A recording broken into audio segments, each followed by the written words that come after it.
నమస్తే, welcome to speed news.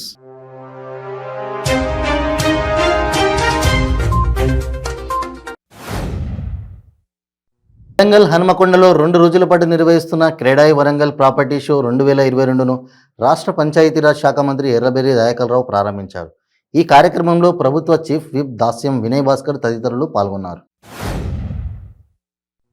Janasena party అధినాయకుడు పవన్ కళ్యాణ్ విశాఖ నగరానికి చేరుకున్నారు. ఉత్తరాంధ్ర జిల్లాల పార్టీ నాయకులతో సమీక్ష సమావేశాలు నిర్వహించి మార్గదర్శనం చేయడానికి ఆయన 3 రోజుల పాటు పర్యటించనున్నారు. రేపు విశాఖపట్నం పోర్టు కళావాణి ఆడిటోరియంలో జనదాన్ని నిర్వహిస్తున్నారు.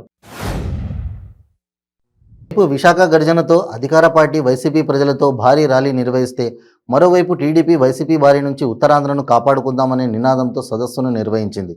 ఈ సదస్సుకు టీడీపీ శ్రేణులు పాల్గొని ప్రభుత్వ తీరును ఎండగట్టారు. చంద్రబాబు రాష్ట్రానికి చేసింది ఏమీ లేదని, అభివృద్ధి చేయకుండా అత్యాశతో దోచుకోవడంతో ఉత్తరాంధ్ర ప్రాంతాలు వెనుకబడ్డాయని మంత్రి రోజా అన్నారు.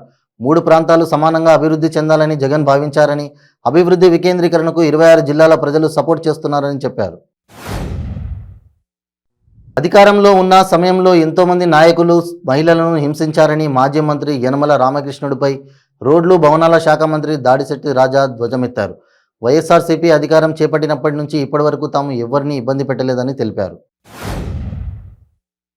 తిరుపతి జిల్లా చంద్రగిరి మండలం ఎంఆర్ఓ కార్యాలయం ఎదుట ఓ వ్యక్తి ఆత్మహత్య చేసుకోవడానికి ప్రయత్నించాడు.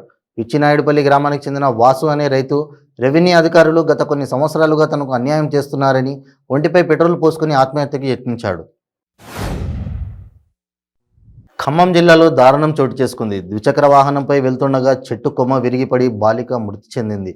ఈ ప్రమాదం సత్తుపల్లి మండలం తాళమల సమీపంలో జరిగింది.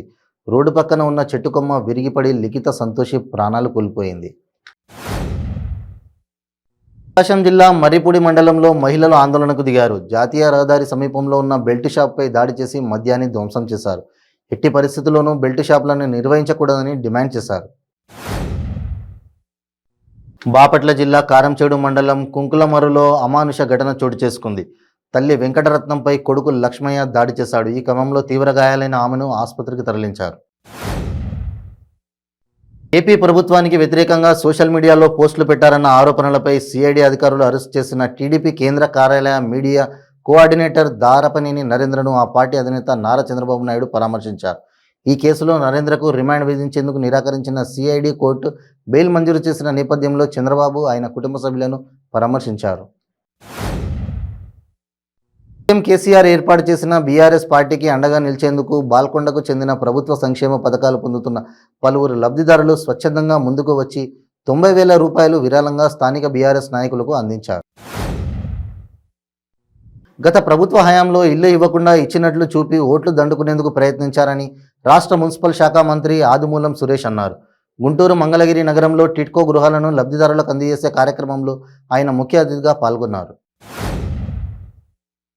ఏసీబీ టోల్ ఫ్రీ నంబర్ 144000కు వచ్చిన ఫిర్యాదు మేరకు నేడు గుంటూరు నగరంలోని 89వ వార్డు సచివాలయం అడ్మినిస్ట్రేటివ్ సెక్రటరీ షేక్ ఆరిఫ్ను ఏసీబీకి పట్టుబడ్డారు. బాధితుడు నాగభూషణం పేరు మీద ప్రాపర్టీ ట్యాక్స్ మార్చుటకు ఆరిఫ్ 4,000 లంచంగా అడిగి తీసుకుంటుండగా గుంటూరు ఏసీబీ అధికారులు పట్టుకున్నారు. జగిత్యాల జిల్లా మెట్పల్లి మండలం ఆత్మకూరు రంగారావుపేట శివారులోని అటవీ భూములను పరిశీలించారు. ఆర్డీఓ వినోద్ కుమార్ అటవీ శాఖకు సంబంధించిన భూములను కొందరు వ్యక్తులు ఆక్రమించుకుంటున్నారన్న సమాచారం మేరకు మెట్పల్లి తహసీల్దార్ Satyanarayana, forest range officer Shaukat అలీతో కలిసి భూములను పరిశీలించారు.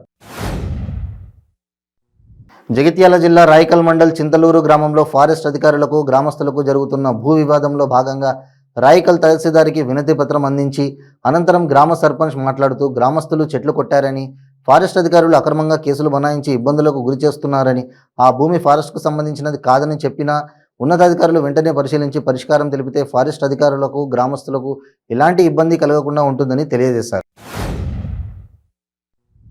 హైదరాబాద్ బంజారాహిల్స్లోని కరీం అపార్ట్మెంట్లో వ్యభిచారం నడిపిస్తున్నారనే సమాచారంతో వెస్ట్ జోన్ పోలీసులు దాడులు నిర్వహించగా కోల్కతాకు చెందిన 2 యువతులను పోలీసులు అరెస్ట్ చేశారు. హైదరాబాద్ కమలానగర్ పోలీస్ స్టేషన్ పరిధిలో ఒక వ్యక్తి తన కొడుకు మానసికంగా, శారీరకంగా ఇబ్బంది పెడుతున్నాడని పోలీసులకు ఫిర్యాదు చేసినా కూడా పట్టించుకోవడం లేదని ఆవేదన చెందుతున్నాడు. ఈ సందర్భంగా అతని కూతురు మాట్లాడుతూ తన అన్న అతని కుటుంబ సభ్యులు డబ్బుల కోసం టార్చర్ పెడుతున్నారని పోలీసులకు ఫిర్యాదు చేసినప్పటికీ స్పందించడం లేదని ఆగ్రహం వ్యక్తం చేశారు. పశ్చిమ గోదావరి జిల్లా ద్వారకా తిరుమల మండలం గున్నంపల్లి జాతీయ రహదారిపై పోలీసులు గోవుల కంటైనర్ లారీ స్వాధీనం చేసుకుని ద్వారకా తిరుమల పోలీస్ స్టేషన్కు తరలించారు. కంటైనర్లో 33 గోవులు ఉన్నాయి. కంటైనర్లో కిక్కిరిసి ప్రాణాలతో గోవులు కొట్టుమిట్టాడుతున్నాయి.